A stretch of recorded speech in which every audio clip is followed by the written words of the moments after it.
As kids head back to school this fall, many midlife women are facing a quieter home with a surprising wave of unresolved grief. Whether it's maybe the loss of a partner, parent, marriage, or identity, the back-to-school routine and the season often reopens emotional wounds. What's often labeled as burnout or anxiety can actually be unprocessed grief. So joining us to talk more about how you can work through this grief when the kids are out of the house, perhaps for good, is Michelle Walter, the founder of Elevate and Empower. Good morning, Michelle. It's such a pleasure to have you here. This is such an important conversation, and I also think a very real emotion for so many parents out there who were watching this. Is this something you're seeing from people who say, I need some help navigating this? Yes, absolutely. First thing, when most people hear the word grief, they think death.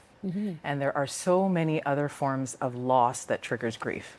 And so when the nest empties, and we send the kids back to school or off to university, the quietness can trigger that unresolved grief emotion. And can that creep up, especially, I'm thinking this time of year, it's so busy, especially if you have kids moving out of the house. That's you're probably busy with the to-do list, getting them all settled in, you're part of the drive, and then coming back and realizing, oh, wow, this is profound change I'm dealing with. Yeah, and it's a change for both the parents and the students, especially university students. I spoke to a woman recently whose mother was almost feeling abandoned because her daughter was not as sad about the transition, about going off to school as she was. So she kind of felt a little abandoned. So there is the grief for the parents, but the kids are also feeling it as well. You know, you saying that, I think back to when I left and I was so excited, and I think I called my mom crying within 2 hours of being dropped off, because you don't really think of how big of a change it is. So maybe we could start by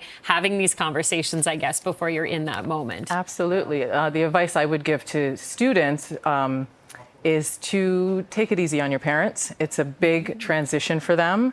And, you know, so answer those texts and those calls when they call to make them feel better. And for parents, I would say, give your kid a little bit of space, especially those university students, because it's a whole new world for them. New environment, new teachers, new friends, new everything. So their schedule is not going to be the same, and they're not going to be that available for you. And you shouldn't really feel abandoned because of that. It's just a part of this transition. It sounds like it's important to kind of put yourself in the other person's shoes during all of that, right? To kind of understand, hey, this is why mom's calling me a little bit more, or this is why my daughter isn't responding so quickly, because she's kind of growing up in some ways. Exactly. Yeah. Okay. So let's talk about what parents at home could do through this process of grief, because I think it's also important to recognize grief looks or shows up in different ways, right? It's not just, oh, this is sadness. It can come out in a number of different forms. It can come out in many forms. You could isolation, depression, that kind of stuff.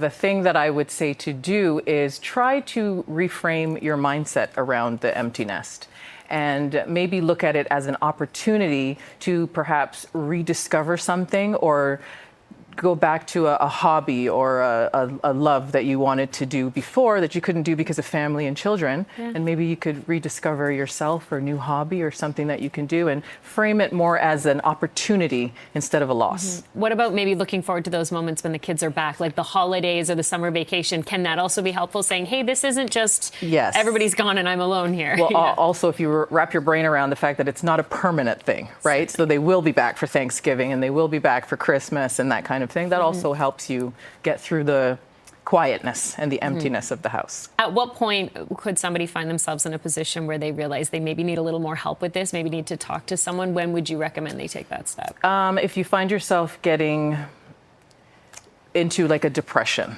or the emotions are overwhelming for you, then that's definitely a signal that you should seek some sort of support. Yeah, that's always really good advice. Michelle, thank you so much. Really great conversation, and such an important topic right now for so many people. Absolutely. Thanks for coming in. Thank you.